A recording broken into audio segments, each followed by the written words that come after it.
நான் खाऊंगा ना खाने दूंगा, நானும் திருட மாட்டேன், யாரையுமே திருட விட மாட்டேன். இந்த வார்த்தை இந்த நாட்டு பிரைம் மினிஸ்டர் நரேந்திர மோடியின் வார்த்தை. அதே நேரத்தில் இந்த நாட்டு ஃபைனான்ஸ் மினிஸ்டர் நிர்மலா சீதாராமன் இந்த நாட்டில் ஈஸ் ஆஃப் பிஸ்னஸை கொடுப்பதற்காக ஏராளமான திட்டங்களை கொண்டு வந்தார். பிரைவேட்டைசேஷன், ஸ்டார்ட் அப், இது போன்ற ஏராளமான விஷயங்களை நீங்கள் கேட்டிருப்பீர்கள். ஆனால் உண்மை என்ன? இந்த நாட்டில் இருக்கக்கூடிய ஸ்டார்ட் அப், இந்த நாட்டில் இருக்கக்கூடிய இளைஞர்கள் எந்த விதமான பிரச்சனைகளை சந்திக்கிறார்கள்? முக்கியமாக பிஸ்னஸ் செக்டரில் இருக்கக்கூடிய பிரச்சனைகள். கடந்த 2 நாட்களாக ஒரு வைரல் வீடியோவை நீங்கள் பார்த்திருப்பீர்கள்.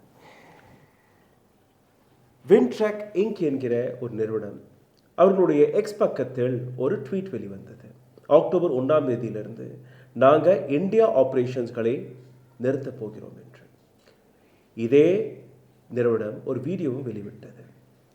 இந்த வீடியோவில் ஏராளமான குற்றச்சாட்டுகள், சென்னை கஸ்டம் டிபார்ட்மெண்ட் அவரிடமிருந்து கேட்ட ஏராளமான லஞ்ச பணம், ஒரு முறை 2 முறை அல்ல, கடந்த 6 மாதங்களாக அவரை எந்த அளவில் துன்புறுத்தியிருக்கிறார்கள், எந்த அளவில் இந்த முடிவிற்கு அவர் வந்தார் என்கிற அனைத்து கேள்விகளும் உங்கள் மனதிலும் இருக்கும், என்னுடைய மனதிலும் இருக்கும். இந்த பதிவில் நேரடியாக பிரவீன் கணேசனை சந்தித்து இந்த ஒட்டுமொத்த விவகாரத்தை கேட்டு தெரிஞ்சு கொள்ளலாம். பாருங்கள். பிரவீன், வணக்கம். பிரவீன், உங்களுடைய வீடியோவை பார்த்தோம், உங்களுடைய ட்வீட்டை பார்த்தோம். நடந்தது என்ன? அங்கிருந்து ஆரம்பிக்கலாம். பிகாஸ் உங்களுடைய வீடியோ ஆங்கிலத்தில் இருந்தது, ஏராளமான நபர்களுக்கு பிரிஞ்சிருக்காது, முக்கியமாக தமிழ்நாட்டில். நாங்க வந்து வென்ட்ராக் இங்க் அப்படிங்கிற ஒரு கம்பெனி நடத்திட்டு வரோம், இம்போர்ட் எக்ஸ்போர்ட் பண்ணிட்டு வரோம். அதுல இந்த 2025 ஜனவரியில நாங்க ஷிப்மெண்ட் வந்து ஒண்ணு பண்றோம். அதனோட வேல்யூ வந்து பாத்தீங்கன்னா 1.25 லட்சம், 1,25,000 ரூபாய் இந்திய மதிப்புல. அதுக்கு வந்து கிளியரன்ஸ் பண்றதுக்காக ஃபேஸ்லெஸ் அசஸ்மெண்ட் அப்படிங்கிற டிவிஷன்ல இருக்கிற ஆபீசர் வந்து முகவர் மூலமா, அவரோட ஏஜென்ட் மூலமா எங்ககிட்ட 7 லட்சம் ரூபாய் பணம் கேக்குறாங்க. ஃபர்ஸ்ட் எங்களோட கிளியரன்ஸ் ஏஜென்ட் கிட்ட கேக்குறாங்க. அடுத்து வந்து எங்க ஸ்டாஃப் அதை கன்ஃபார்ம் பண்றாரு. அதுக்கு அடுத்து நான் அவர்கிட்ட கால்ல பேசுறேன், அந்த காலை ரெக்கார்ட் பண்றேன். அவர் 7 லட்சம் ரூபா தான் கேட்கறாங்கிறத அவரே கால்ல ஒத்துக்கிறாரு. ஸோ இந்த காலை வந்து நான் ட்வீட்டா வந்து ரெக்கார்ட் பண்ணி போடுறேன். என்னோட ஷிப்மெண்ட் மாட்டி இருக்கு, இவ்வளவு அமௌண்ட் கேட்கறாங்க, வேல்யூக்கும் இதுக்கும் பார்த்தா பல மடங்கு இருக்குன்னு சொல்லி. ஸோ ஷிப்மெண்ட் வந்து கிளியர் ஆகுது அடுத்த 12 மணி நேரத்துல. கிளியர் ஆனதுக்கு அப்புறம் சென்னை கஸ்டம்ஸ் வந்து நான் நன்றி தெரிவிச்சு ட்வீட் போட்டு அந்த ட்வீட்டை வந்து அழிச்சிடறேன். என்னோட ரெக்வெஸ்ட் ட்வீட்டை அழிச்சிடறேன். இந்த இடத்துல ஒரு கான்ஃப்ளிக்ட் இருக்குது பிரவீன். நீங்கள் சொல்கிறது வந்து 1.25 லட்சம் ரூபாய்க்கான ப்ராடக்ட், ஆனால் லஞ்சமாக அவர்கள் கேட்பது வந்து 7 லட்சம் ரூபாய். ஸோ 1.25 லட்சம் ரூபாய்க்கான ப்ராடக்ட் 7 லட்சம் ரூபாய் எதுக்கு கேட்குறாங்க? இதுல பாத்தீங்கன்னா ஆபீசர் எவ்வளவு கேக்குறாங்கிறது நமக்கு டைரக்டா தெரியாது. ஏன்னா முகவர்கள் தான் வந்து ஆபீசர் சார்பா நம்ம கிட்ட பேசுறாங்க. சோ மேபி அது வந்து நெகோசியேஷனுக்காக கூட கேட்டிருக்கலாம். பட் அவங்க எங்க கிட்ட வந்து ஆல்மோஸ்ட் 3 டேஸ் நெகோசியேஷன்ல கம்மி பண்ணல. ஆபீசர் வந்து அந்த ப்ராடக்டோட ஒர்த்தா இல்ல அந்த ப்ராடக்டோட வேல்யூவா எப்படி கேட்டாங்கிறது நம்ம அது இன்டெப்தா நம்ம போய் தெரிஞ்சுக்க முடியாது. ஏன்னா அது வந்து ஃபேஸ்லெஸ் அசஸ்மெண்ட், அதாவது யாருகிட்ட போயிருக்கு, எந்த ஊர்ல இருக்குன்னு ஆக்சுவலா தெரியாது. பட் அவங்க ஏஜென்ட் மூலமா அப்ரோச் பண்ணி கேக்குறப்பதான் நமக்கு தெரியும். சோ இது அந்த கட்டத்துல வந்து அந்த விஷயம் சால்வ் ஆயிருது. நான் ட்வீட்டை டெலீட் பண்ணிடுறேன். அடுத்து பிப்ரவரி, மார்ச், ஏப்ரல், மேல திரும்ப ஒரு இஷ்யூ வருது. இதே மாதிரி இதற்கு இடையில உங்கள்கிட்ட எப்பவுமே லஞ்சம் கேட்கலையா? இல்ல, ஒவ்வொரு ஷிப்மெண்ட்டுக்கும் வந்து பாத்தீங்கன்னா சிறிதளவுல லஞ்சம் கண்டிப்பா வந்து முகவர்கள் மூலியமா போகுங்க. அதாவது எந்த ஒரு அதிகாரியும் நேரடியா நம்ம கிட்ட கேட்க மாட்டாங்க. சோ இந்த கிளியரன்ஸ்ங்கிற ப்ராசஸ், அதாவது உங்க பொருள் வெளியே வரணும்னா எனக்கு இவ்வளவு கொடுங்க அப்படிங்கிறப்போ ஒரு சின்ன பணத்தை கண்டிப்பா எல்லாரும் ஒரு காஸ்ட் ஆஃப் பிசினஸ், தொழில் செய்யறதுக்கான ஒரு காஸ்ட்ல இன்க்ளூட் பண்ணி நம்ம பண்ணுவோம். சோ அது மாதிரி போயிட்டு இருந்தது. மே மாசம் வந்து ஒரு முகவர் மூலமா ஒரு பெரிய டிமாண்ட் வருது. அது 5 லட்சமா வருது, 3 லட்சமா நம்ம கொடுக்கறோம். ஒரு வாரம் கழிச்சு கிளியர் ஆகுது. அப்போ ஒரு ஆபீசருக்கு அந்த பணம் போகல. சோ அவர் வந்து ஜூன் மாசம் எங்களோட ஃப்ரெண்டோட ஷிப்மெண்ட் அத வந்து ஹோல்ட் பண்ணிட்டு எங்க கிட்ட வந்து வின்ட்ராக்கோட பழைய பாக்கி, அதாவது போன மாசம் இறக்குமதி பண்ணதுக்கு எனக்கு பணம் கொடுக்கறேன்னு சொன்னாங்க. அதை கொடுத்துட்டு இந்த ஷிப்மெண்ட் எடுத்துக்கன்னு சொல்றாங்க. ஸோ அப்ப நாங்க வந்து அந்த ஆபீசர் கிட்ட பேசுறோம், சார் எங்களோட கூட்ஸ் நிறுத்தி வைங்க, இன்னொருத்தரோட கூட்ஸ் நிறுத்தாதீங்கன்னு சொல்லி அவரு கடைசியில 50,000 ரூபாய் கேக்குறாங்க. ஸோ அந்த 50,000 ரூபாய் நாங்க தர விருப்பம் இல்லாம அந்த சேட்டு, அந்த விஷயம், அந்த ஆபீசரோட நேம நாங்க வந்து சோசியல் மீடியால ட்விட்டர்ல திரும்ப போஸ்ட் போடுறோம். நாங்க போஸ்ட் போட்ட ஒரு 1/2 மணி நேரத்துல அந்த கூட்ஸ் கிளியர் ஆகுது. அந்த இடத்துல நான் ட்வீட்டை டெலீட் பண்ணல. சோ நான் ட்வீட்டை டெலீட் பண்ணாதனால அந்த ஆபீசரும் அவர் சார்ந்து இருக்கிற டிபார்ட்மெண்ட்டும் எங்களை வரும் காலங்கள்ல க்ளோஸ் மானிட்டரிங் பண்ணி நாங்க என்ன தவறு செய்வோம், எங்க கூட்ஸ் ஏதாவது தவறு இருந்ததுன்னா அது நிறுத்தி வைக்கப்படும் அப்படிங்கிறது ஒரு குறிக்கோளோட இருந்திருக்காங்க. சோ அதே மாதிரி ஆகஸ்ட் மந்த் வந்த எங்க ஷிப்மெண்ட்ல ஒரு சின்ன சின்ன ஃபிளாஸ் இருந்தது. அதனால வந்து நிறுத்தி வைக்கப்பட்டது. சோ அதை நாங்க வந்து ரிலீஸ் பண்ண எடுத்த முயற்சிகள்ல தெரிய வந்ததுதான் வந்து நாங்க இந்த ட்விட்டர்ல போட்டனால அந்த ஆபீசர்கள் பாதிக்கப்பட்டது எல்லாருக்குமே வந்து இவங்க இந்த மாதிரி ட்விட்டர்ல போடுறாங்க, இவங்களுக்கு ஒரு பாடம் கற்பிக்கணும், இவங்களுக்கு சோசியல் மீடியானா அவ்வளோ இதுவா, நீங்க என்ன வேணா பண்ணுவீங்களா அப்படிங்கிற விஷயத்தினால எங்க ப்ராடக்ட்ஸ் வந்து லாக் ஆகுது. இதுதான் இந்த வின்ட்ராக்கோட ஷிப்மெண்ட் இஷ்யூஸ். இப்போ சென்னை கஸ்டம் டிபார்ட்மெண்ட் பதில் கொடுத்துருக்காங்க. அதில் அவங்க தெளிவாக எழுதிய விஷயம் mis declaration and miss classification. இது 2 வார்த்தையை வச்சு, அதாவது நீங்கள் இம்போர்ட் பண்ணும்போது அந்த பொருளுக்கான டிக்ளரேஷனை சரியாக டிக்ளேர் பண்ணலை. இந்த பொருள் தான் நான் இம்போர்ட் பண்ணுறேன், இந்த பொருளுக்கான விலை இவ்வளோ, வேல்யூவேஷன் இவ்வளோ, இதெல்லாம் கிளியராக நீங்கள் சொல்லலைங்கிற ஒரு குற்றச்சாட்டை அவங்க எடுத்து வைக்கிறாங்க. அதுக்கு யூனோ பதிலாக தான் நீங்கள் இந்த மாதிரி சோஷியல் மீடியாவில் ஒரு சில போஸ்ட்களை போட்டு ஃப்ரீயாக அந்த ஷிப்மெண்ட் பாஸ் ஆகிடணும், எந்த விதமான பேனல்ட்டி அவங்க மேலே படக்கூடாது என்கிற நோக்கத்துடன் தான் இதெல்லாம் பண்ணுறீங்கிற ஒரு குற்றச்சாட்டை அவங்க எடுத்து வைக்கிறாங்க. இது எப்படி பார்க்குறீங்க? இதுக்கு தெளிவான விளக்கம் நான் சொல்லணும்னு நினைக்கிறேன். பிப்ரவரியிலிருந்து ஆகஸ்ட் வரைக்கும் நாங்க இம்போர்ட் பண்ண ப்ராடக்ட்ஸ் ஒரு 80 to 90% சேம் ப்ராடக்ட்ஸ். ஓகே. அவங்க சொன்ன mis declaration, miss classification. So அந்த மிஸ் கிளாசிபிகேஷன் அப்படின்னா நாங்க இம்போர்ட் பண்ணது பாடி மசாஜர். ஸோ அது வந்து 90191010 அப்படிங்கிற ஹெச்எஸ் கோட்ல நாங்க டிக்ளேர் பண்ணியிருக்கோம். அது எல்லாமே எலக்ட்ரிக் யூஸ் ஆகிற பாடி மசாஜர், அதாவது பேட்டரி பவர். அது வந்து 1020 அப்படிங்கிற ஒரு கோட்ல வரணும் அப்படின்னு கஸ்டம் சொல்றாங்க. அத நாங்களும் உங்களுக்கு முதல்ல தெரிஞ்சுச்சா இல்லையா? நீங்க இம்போர்ட் பண்ணும்போது இல்ல எங்களுக்கு தெரியல. இது எங்களுக்கு தெரியல. இதுதான் ஆகஸ்ட்ல வர ஷிப்மெண்ட்ல தான் முதல் தடவை எங்களுக்கு சுட்டி காட்டுறாங்க. அது வந்து 2.5% அதிக டியூட்டி, அதிக சுங்க வரி செலுத்தணும் அதனோட கிளாசிபிகேஷனுக்கு. சோ அதை நாங்க அக்செப்ட் பண்றோம். ரெண்டாவது வந்து சார்ஜிங் கேபிள்ஸ் வந்து டிக்ளேர் பண்ணல இன்வாய்ஸ்ல அப்படின்னு சொல்றாங்க. பேக்கிங் லிஸ்ட்ல நாங்க டிக்ளேர் பண்ணியிருக்கிறோம். இன்வாய்ஸ்ல நாங்க ஒரு ப்ராடக்டா தான் நாங்க கன்சிடர் பண்றோம். அதாவது 1000 மசாஜர் இருந்தா 1000 கேபிள் இருக்கு.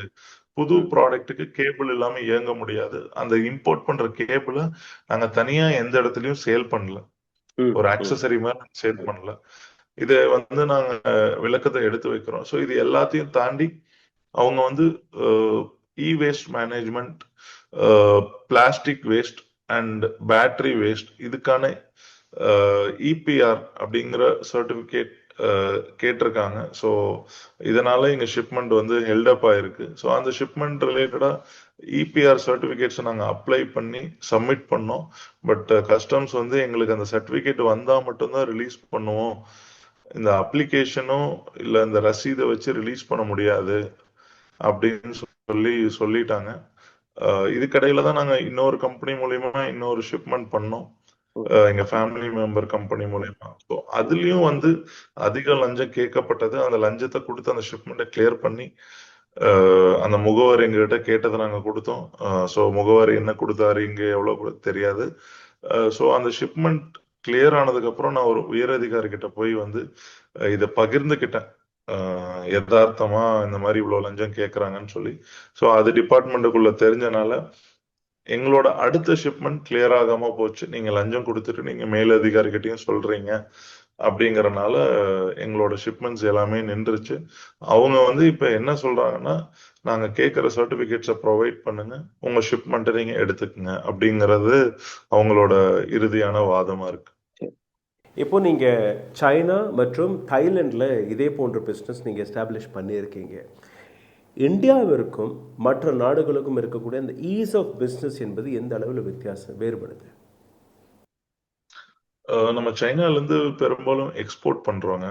இம்போர்ட் வந்து வெகு சிலதை பண்றோம். பட் தாய்லாந்துல வந்து நம்ம import as well as export பண்ணியிருக்கோங்க.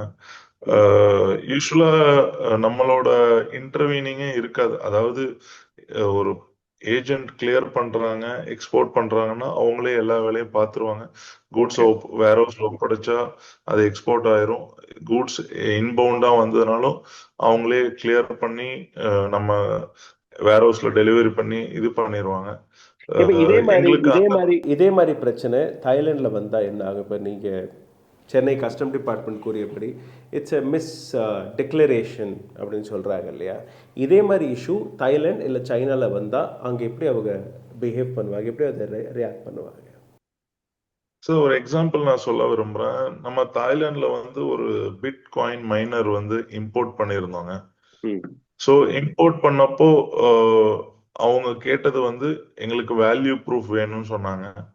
So value proof நம்ம வந்து பேங்க் ஸ்டேட்மெண்ட், கார்டு ஸ்டேட்மெண்ட் எல்லாம் கொடுத்தோம்.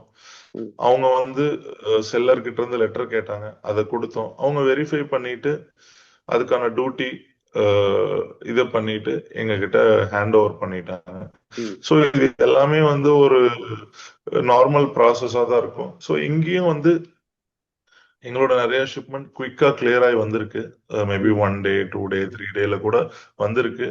ஸோ இதுல இடையில வந்து யாரு கேம் பிளே பண்றா, அதாவது ஆபீசர் அதிகமான லஞ்சம் வாங்குறாரா, கம்மியான லஞ்சம் வாங்குறாரா, இல்ல இடையில இருக்கிற இந்த ஏஜென்ட்ஸ், இடைத்தரகர்கள் வந்து ஏதாவது பண்றாங்களா, இது வந்து ஆஸ் அ இம்போர்ட்டரா எக்ஸ்போர்ட்டரா எனக்குன்னு இல்ல, எல்லாருக்குமே உண்மை தெரியாது. ஏன்னா நம்ம கஸ்டம்ஸ் ஆபீஸுக்கு வந்து போறது இல்லை. நம்ம வந்து பில்ல ஆன்லைன்ல ஃபைல் பண்ண போறாங்க, டியூட்டி பே பண்ண போறோம், நமக்கு டெலிவரி பண்ண போறாங்க. ஸோ இது வந்து ஒரு புதிரா இருக்கு. ஏன்னா நாங்க வந்து ஏஜென்ட் சொல்றப்போ நாங்க காசை கொடுத்துட்றோம்.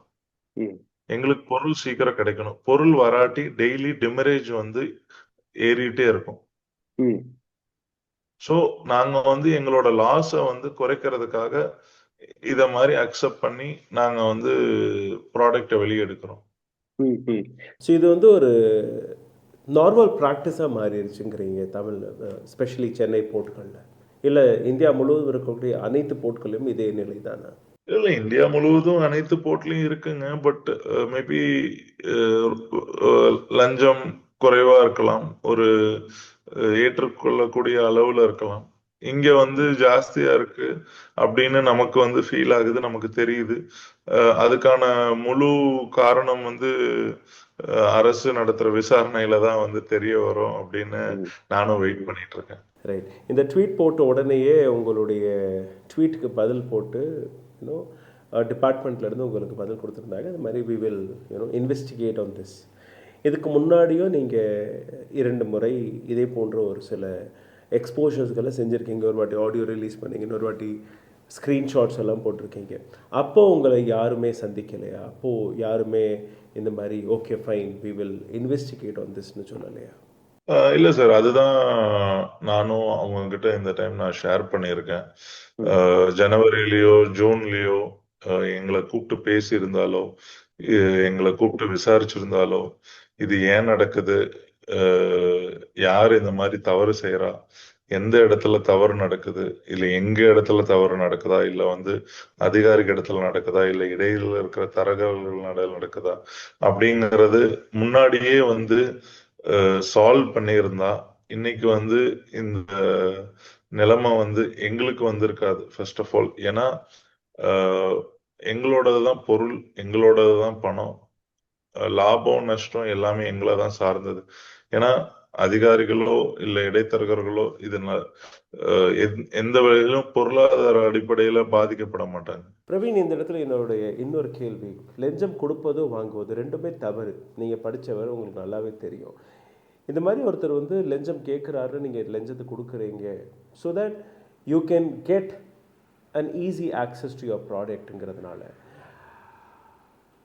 நீங்கள் லஞ்சம் கொடுக்கறத தாண்டி ஏன் நீங்கள் ஒரு ஒஃபிஷியலாக எங்கேயுமே கம்ப்ளைண்ட் கொடுக்கல? நீங்கள் சோஷியல் மீடியாவில் வந்து பேசியிருக்கீங்க. நிச்சயமாக இப்போ நீங்கள் பேசுனதுனால தான் இவ்வளோ இன்னைக்கு பேசும் பொருளாக அது மாறி இருக்கு. பட் தொடக்கத்தில் நீங்கள் கொடுத்துருக்கீங்க இல்லையா? சார், லஞ்சம் கொடுக்கவே கூடாது அப்படின்னு நினைக்கிறது பிசினஸுக்கு உகந்ததா இல்லை அப்படின்னு நினைக்கிறேன். ஏன்னா அப்படி வந்து 100% அவாய்ட் பண்ணா கண்டிப்பா பிசினஸே பண்ண முடியாது அப்படிங்கிற சூழ்நிலை இருக்கிறது எல்லாருமே சொல்றாங்க. சோ இந்த அதுல நான் வந்து பிசினஸ்ல அது கட்டாயமா இருக்குங்கிறீங்களா? ஆமா கட்டாயமா இருக்கு. இல்ல கண்டிப்பா கட்டாயமா இருக்கு. ஒவ்வொரு இடத்துல இப்ப நான் இம்போர்ட் எக்ஸ்போர்ட் பிசினஸ்ல இருக்கு, இல்ல ஒருத்தங்க இடம் வாங்கி விக்கிறாங்கன்னா அந்த ரெஜிஸ்டர் ஆபீஸ்ல இருக்கிறோம், இல்ல வேற ஒரு எல்லா டிபார்ட்மெண்ட்லயும் இருக்கு. அது யாருமே வந்து ஜீரோ கரப்ஷன் சொல்ல முடியாது. பட் எனக்கான இது வந்து ஓகே, நான் வந்து லஞ்சம் கொடுக்கறத தாமதிச்சாலோ இல்ல லஞ்சம் கொடுக்கறத தவிர்த்தாலோ என் மேல அதிகமான கேள்விகள் கேட்கப்படும். என்னோட ஷிப்மெண்ட் மேல அதுக்கான பேப்பர்ஸ் ப்ரொடியூஸ் பண்ணும். அதுக்கான பேப்பர்ஸ் நான் ப்ரொடியூஸ் பண்ணாலும் அந்த டேஸ் லென்த் ஆகுறப்போ அவருக்கு நான் எவ்வளவு லஞ்சம் கேட்கிறாரோ அதை விட மடங்கான லாஸ் வந்து எங்களுக்கு ஆகும். டெமரேஜ் சார்ஜஸ்ல, அதாவது போர்ட்ல இருந்து வெளியே எடுக்கிற வரைக்கும் உள்ள வந்து மீட்டர் மாதிரி சார்ஜ் ஓடிட்டே இருக்கும். ஒவ்வொரு நாளும் அங்க இருக்கும்போது ஆமா ஆமா ஆமா எவ்ரிடே ஓடிட்டே இருக்கும். ஸோ யாருக்குமே வந்து அந்த ஆசை இருக்காது, எதுக்கு உள்ள வச்சுட்டு காசு கொடுக்கணும் வெட்டியா. ஏதோ ஒரு வழியில பொருளை வெளியே எடுத்து அதை நம்ம கஸ்டமருக்கு கொடுத்தா பொருள் விற்பனை ஆச்சுன்னா நம்மளோட ரெஸ்பான்சிபிலிட்டி வந்து ஃபுல்ஃபில் ஆயிரும் அப்படிங்கிறது தான் வந்து இதே விஷயம். எங்களோட ஏஜென்ட்ஸ் எங்கிட்ட என்ன சொன்னதுன்னா, நீங்க போய் விஜிலன்ஸ்லயோ இல்லை யாருக்கிட்ட கம்ப்ளைண்ட் பண்ணாலும் அதிகபட்சம் அவங்க எங்க கிட்ட சொன்னது, அந்த அதிகாரி வந்து அதே துறையில வேற டிபார்ட்மெண்ட்டுக்கு மாற்றப்படுவார். திரும்ப அந்த ஒரு வாரம் கழிச்சு இல்ல 10 நாள் கழிச்சு திரும்ப இன்னொரு இடத்துல அதே விஷயம் நடக்கும். சோ நீங்க வந்து எந்த ஒரு மாற்றத்தையும் ஏற்படுத்த முடியாது. எந்த ஒரு அதிகாரியும் நீங்க திருத்தவோ ஸ்டாப் பண்ணவும் முடியாது. இப்போ கஸ்டம்னு சொன்னாலே ஒரு பயம் வருது. எப்படின்னா, இப்போ people like us common man, கஸ்டமில் வந்து பொருள் பிடிபட்டு போச்சு, இல்லை கஸ்டமில் இருந்து பிடிபட்ட பொருட்களை வெளியில் விற்கிறாங்க, அந்த மாதிரி ஏராளமான ஸ்கேம்ஸ் கஸ்டம்ங்கிற வார்த்தையை வச்சு நடந்துட்டு தான் இருக்குது. ஸோ கஸ்டம் டிபார்ட்மெண்ட்டில் எந்த விதமான ரிஃபார்ம்ஸ்களை நீங்கள் எதிர்பார்க்குறீங்க? இந்தியாவில் ஒரு ஈஸ் ஆஃப் பிஸ்னஸ் நிச்சயமாக நடக்கணும்னு பார்க்கக்கூடிய நபர்கள், இம்போர்ட் எக்ஸ்போர்ட் பிஸ்னஸில் இருக்கக்கூடிய நபர்கள், இல்லை மற்ற சின்ன சின்ன தொழில்களை செய்யக்கூடிய நபர்கள், எந்த விதமான மாற்றத்தை நீங்கள் எதிர்பார்க்கிறீர்கள்? Finance ministry or government of India, what they should do to bring a new reform? Reforms என்ன சொல்லணும்னு நினைக்கிறேன்னா, இதுல வந்து மெயினா தவறுகள் நடக்கிறது வந்து எந்த எண்ட்ல அப்படின்னு நமக்கு தெரிய மாட்டேங்குது. ஸோ அதிகாரியை வந்து நம்ம எல்லாருமே போய் சந்திக்க முடியாது. ஸோ டெய்லியும் ஆயிரக்கணக்கான ஷிப்மெண்ட்ஸ் வருது, எல்லாரையும் அதிகாரி சந்திக்க முடியாது.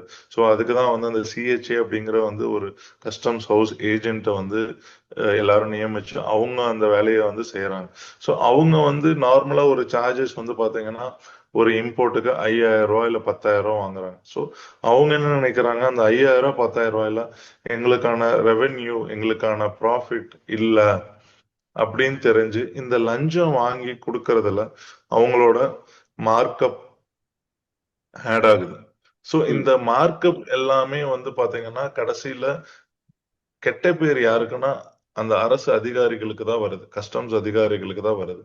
ஸோ நான் ஆஸ் அ இம்போர்ட்டரா நான் என்ன சொல்லுவேன்னா, ஸ்ட்ரெயிட் அவே, அதாவது நானே அந்த ப்ராசஸை கையாள முடியும். நானே வந்து எனக்கு ஒரு லாகின் டீட்டெயில்ஸ் வச்சு பில்லை ஃபைல் பண்ணி எனக்கு வந்து எல்லாமே டிஜிட்டல் ப்ராசஸா இருந்தது, சிங்கிள் விண்டோ கிளியரன்ஸா இருந்தது அப்படின்னா வந்து யாருமே இங்க வந்துட்டு நேருக்கு நேர் பேச கூட தேவையில்லை, லஞ்சம் கொடுக்க தேவையில்லை. பேப்பர்ஸ் கரெக்டா இருந்தா கூட்ஸ் வெளியே வருது, இல்லையா அவங்க ஃபைன் பெனால்டி பே பண்றாங்க அப்படிங்கிறது இருக்கும். இதுதான் ஒரு மேஜர் ரிஃபார்ம் நினைக்கிறேன். அடுத்தது பாத்தீங்கன்னா இந்த மாதிரி மிஸ் கிளாசிபிகேஷன், மிஸ் டிக்ளரேஷன் அப்படிங்கிறது நேத்து கூட வந்து ஒருத்தர் ட்வீட் போட்டிருந்தாரு. அவர் வந்து எலக்ட்ரிக்கல் டூத் பிரஷ் பிசினஸ் பண்றாரு. ஸோ அங்க பாத்தீங்கன்னா பிலிப்ஸ் வந்து ஒரு டூத் பிரஷ ஒரு HSN கோட்ல டிக்ளேர் பண்றாங்க. அதாவது இம்போர்ட் ஒரு கோட்ல பண்ணுவாங்க, லோக்கல்ல ஒரு கோடு பண்ணுவாங்க. ஸோ உங்களுக்கு ஜிஎஸ்டி ரேட்ஸ் வந்து நம்ம நாட்டுல வந்து மாறுபடும், 5, 18 அந்த மாதிரி.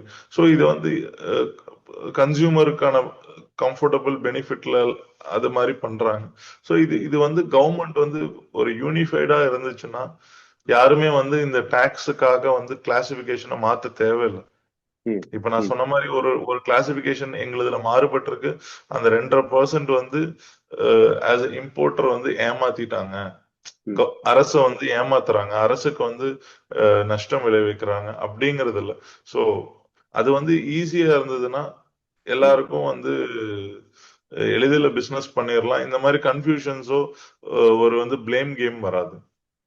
If government listens to you and they come up with a solution, உங்களுக்கு வந்து சரியான பதிலை கொடுத்தா, will you resume your business again in India?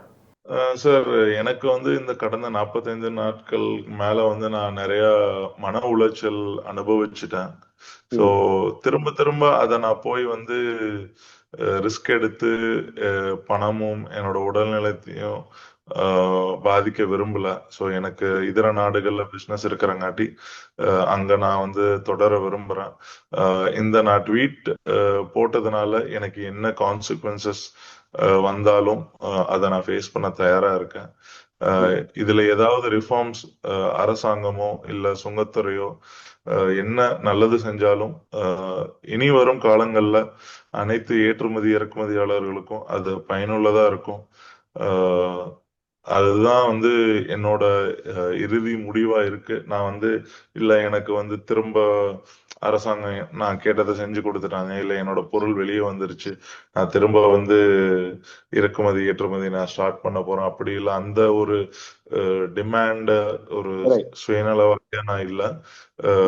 ஒரு நாட்டுக்கும் அதனோட மக்களுக்கும் என்னால் முடிந்த ஒரு கிளாரிட்டி, இது வந்து ஒரு பெரிய ஒரு ஐஸ் பிரேக்கிங் மூமெண்டா இருக்கணும். ஒரு சுங்கத்துறையில நிலவர இந்த மாதிரி லஞ்ச பிரச்சனைகளை எப்படி ஈஸி பிசினஸா வந்து அவங்களுக்கு பண்றதுக்கு ஒரு நல்ல ஒரு வழி பிறக்கணும்னு நினைக்கிறேன். உங்களுடைய நேரத்தை ஒதுக்கி இந்த விஷயத்தில் இவ்வளோ ஆழமாக பேசியதற்கு மிக்க மிக்க நன்றி Praveen. And for your future business also we send you best of wishes so that you can bring more reforms. and உங்கள் மாதிரியான நபர்கள் கொண்டு வரக்கூடிய இது போன்ற கேள்விகள் இதனால் ஒரு அரசாங்கம் அல்ல அரசாங்கத்தில் இருக்கக்கூடிய சீர்திருத்தங்கள் வந்தால் ஒரு மிகப்பெரிய மாற்றமாக இது பார்க்கப்படும். Thank you so much Praveen. Thank you. Praveen பேசியது நீங்கள் கேட்டீர்கள். ஒரு இளைஞர் கடந்த ஒரு சில ஆண்டுகளாக ஒரு ஸ்டார்ட் அப் நிறுவனத்தை தொடங்கி இந்தியா, தாய்லாந்து மற்றும் சைனாவிலிருந்து பிஸ்னஸ்களை பார்த்துட்டு வர்றாரு. அவருக்கு ஏற்பட்ட இந்த அழுத்தம், இதே போன்ற அழுத்தம் ஏராளமான இதே பிஸ்னஸில் இருக்கக்கூடிய நபர்களுக்கு வருகிறது. ட்விட்டரை போய் பார்த்தீர்கள்னா, ட்விட்டரை போய் திறந்து பார்த்தீர்கள்னா, இதே பிரவீனுடைய பேஜ்லேயே, வென்ட்ராக்கோடைய பேஜ்லேயே ஏராளமான நபர்கள் எங்களுக்கும் இப்படி நடக்குது, எங்களுக்கும் இப்படி நடக்குதுன்னு பேசி வருகிறார்கள். அரசாங்கம் ஒரு விஷயத்தை கவனத்தில் எடுத்து நாங்கள் இதற்கான இன்வெஸ்டிகேஷனை செய்கிறோம் என்று கூறிய பின்பு கூட இன்னைக்கு வரை எந்த விதமான பதிலும் வரவில்லை, எந்த விதமான ரெஃபார்முக்கான விஷயம் வெளிவரவில்லை.